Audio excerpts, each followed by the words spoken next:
বিসমিল্লাহির রহমানির রহিম। বন্ধুরা, আপনাদের যদি ১০০ কোটি টাকার প্রয়োজন হয় তাহলে এই ছোট্ট আমলটি শুধুমাত্র আপনার জন্য।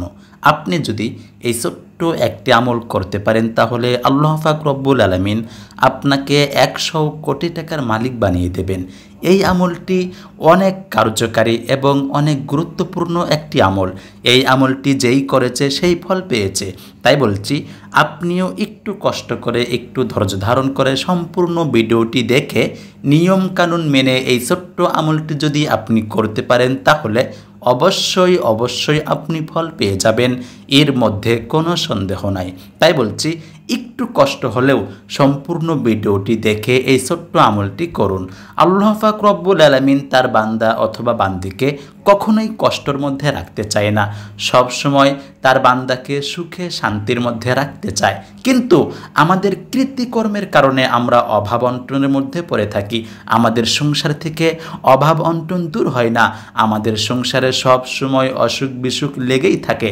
তাই বলছি, একটু কষ্ট করে এই ছোট্ট ভিডিওটি দেখে নিয়মকানুন মেনে যদি আপনি এই ছোট্ট আমলটি করতে পারেন তাহলে আপনার সংসার থেকে সকল ধরনের অভাব অনটন দুঃখ কষ্ট দূর হয়ে যাবে। আপনি অবাক হয়ে যাবেন যে এত তাড়াতাড়ি এত বড় বড় সমস্যা কেমন করে দূর হলো। শুধু তাই নয়, আপনি যদি কোটি কোটি টাকা ঋণ থাকেন সেই ঋণের টাকা এক মুহূর্তের মধ্যে পরিশোধ করতে পারবেন।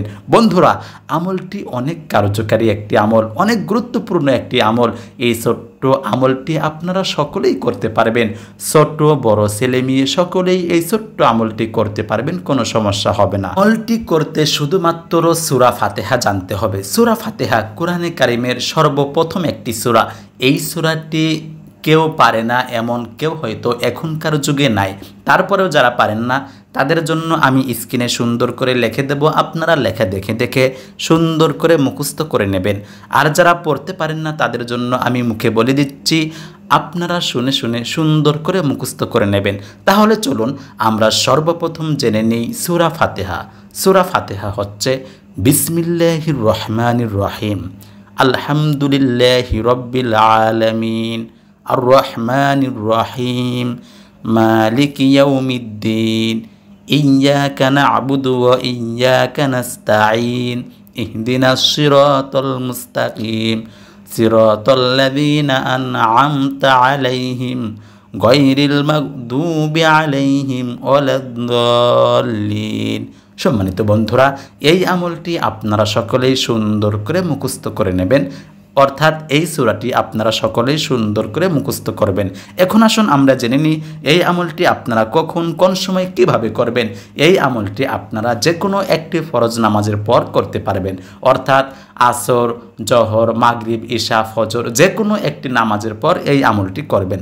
সর্বপ্রথম আপনি সুন্দর করে ওযু করে নেবেন, তারপর পাক পবিত্র একটি জায়গায় গিয়ে বসে অথবা দাঁড়িয়ে এই ছোট্ট আমলটি আপনারা করতে পারবেন। বন্ধুরা, এই আমলটি করার প্রথমে আপনি সুন্দর করে ওযু করবেন, তারপর আউযু বিল্লাহি মিনাশ শাইতানির রাজিম মাত্র একবার পাঠ করবেন এবং বিসমিল্লাহির রহমানির রহিম একবার পাঠ করবেন। তারপর যে কোনো একটি দরুদ শরীফ মাত্র 9 বার পাঠ করবেন। সবথেকে ছোট্ট একটি দরুদ শরীফ সাল্লাল্লাহু আলাইহি ওয়াসাল্লাম, এই দরুদ শরীফটি 9 বার পাঠ করলেই হয়ে যাবে। বন্ধুরা, তারপর সূরা ফাতিহা মাত্র 19 বার পাঠ করবেন এবং প্রত্যেকবারের শুরুতে বিসমিল্লাহির রহমানির রহিম পাঠ করবেন। বন্ধুরা, তারপর নামাজের মধ্যে আপনারা এই আমলটি করে 2 রাকাত নফল নামাজ পড়বেন।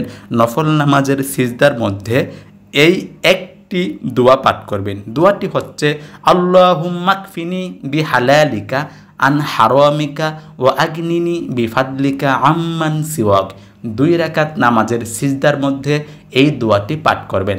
তারপর আবারও সিজদার মধ্যে পাঠ করা হয়ে গেলে নামাজ শেষ করে আবারও ওই ছোট্ট দরুদ শরীফটি মাত্র 9 বার পাঠ করবেন, অর্থাৎ সাল্লাল্লাহু আলাইহি ওয়াসাল্লাম মাত্র 9 বার পাঠ করবেন। তাই আপনাদের আমল করা শেষ।